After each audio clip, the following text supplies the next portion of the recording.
ప్రియమైన దేవుని పిల్లలారా, ప్రభువైన యేసుక్రీస్తు వారి పేరట మీ అందరికీ వందనాలు.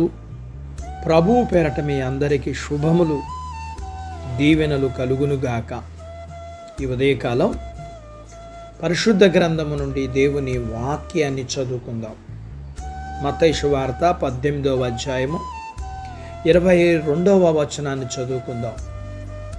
అందుకు యేసు అతనితో ఇట్లనెను, 7 మార్లు మట్టుకు కాదు 77 మట్టుకు అని నీతో చెప్పుచున్నానని. దేవుడు తన మాటలు మన కొరకు దీవించునుగాక. ఆమేన్. ప్రియమైన దేవుని పిల్లలారా, ప్రపంచంలో అనేక మంది ప్రభువారి బోధకు ఆకర్షితులై వారు మహామహులుగా కీర్తించబడ్డారు. వారిలో మహాత్మా గాంధీ, స్వామి వివేకానంద, మదర్ తెరీసా, ఇంకా అనేక మంది ప్రభువు బోధలను అనుసరించి గొప్ప వ్యక్తులుగా పేరు తెచ్చుకున్నారు. వారందరికీ ప్రభువు బోధ నచ్చినది క్షమాగుణం.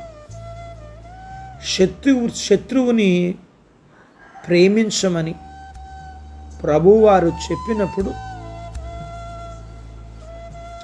వినడానికి చాలా బాగుంటుంది, కానీ ఆచరణలో అసాధ్యం అనిపిస్తుంది. నీ శత్రువుని ప్రేమించమనడం, నీ కుడి చెంప మీద కొట్టిన వాడిని ఎడమ చెంప కూడా చూపించమనడం ఎంతవరకు సాధ్యం? ఏదో ఒకసారి 2 సార్లు తప్పు చేస్తే క్షమించగలం.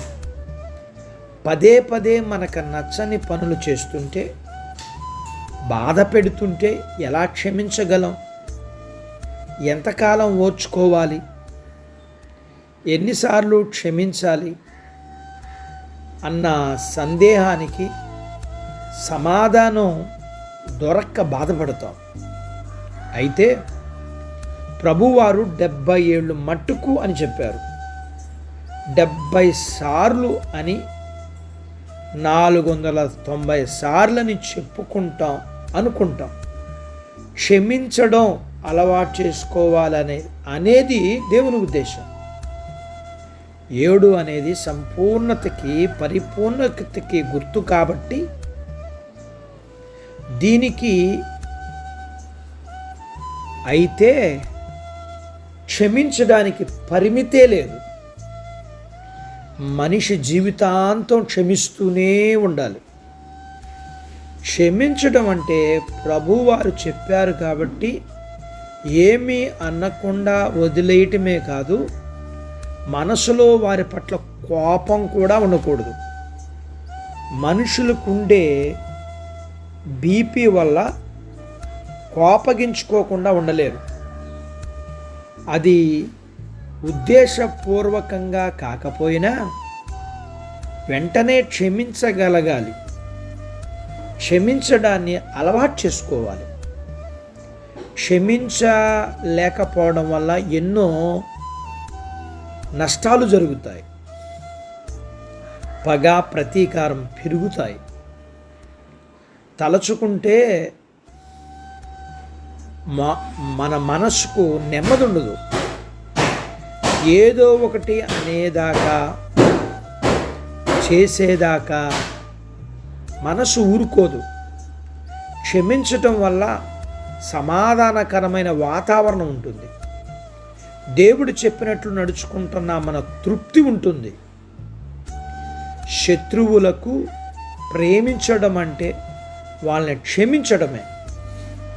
అప్పుడు మన శత్రువులు మనల్ని ప్రేమించి మనల్ని బాధ పెట్టినందుకు మన ఎడల పశ్చాత్తాపం కలిగి ఉంటారు. కాబట్టి మనల్ని బాధ పెట్టేవారిని ఓర్పుతో, సహనముతో క్షమించడం అలవాటు చేసుకుని దేవునికి ఇష్టంగా జీవిద్దాం. అట్టి భాగ్యత దేవుడు మనకు దయచేయునుగాక. ఆమేన్. ప్రార్థించుకుందాం. నాతో పాటు ఏకీభవించండి. మమ్మలను మిక్కిలిగా ప్రేమించిన మా ప్రియ పరలోకపు తండ్రి, మీ పరిశుద్ధ నామమును బట్టి మీకు వందనాలు. ఈ ఉదయకాలం మీ పాదాల దగ్గర మీ లేఖనాన్ని మేము నేర్చుకోవడానికి సహాయం చేశారు. నేర్చుకున్న లేఖనపు సత్యము మాకు నేర్పించింది. మేము నేర్చుకున్నది 7 మార్లు 77 మార్లు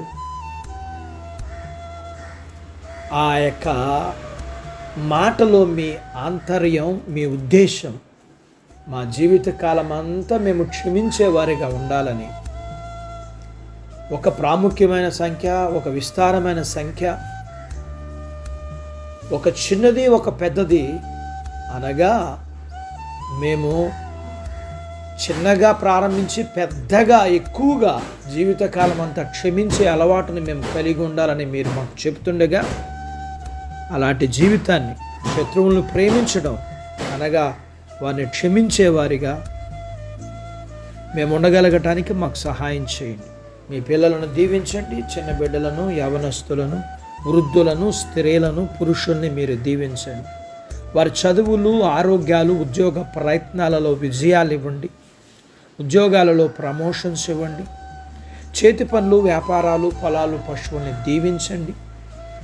వివాహాలు కాని వారికి అవటానికి, గర్భఫలములు లేకున్న వారికి ఇమ్మని, మీరు ఎవరికైతే గర్భఫలాలు ఇచ్చేవారో వారికి సుఖమైన ప్రసూతి ఇమ్మని, ప్రసూతి అయిన తల్లి పిల్లలకు ఆరోగ్యాలు ఇమ్మని, మీ పిల్లల అవసరాలు, సమస్యలు, బలహీనతలు, రుణాల నుంచి విడిపించి మీ పిల్లల్ని మీరు దీవించమని యేసు ప్రభు వారి పేరట స్తుతించి ప్రార్థించి అడిగినవన్నీ పొందుకుని ఉన్నాము తండ్రి. ఆమెన్. దేవుడు మిమ్మును దీవించునుగాక. ఆమెన్.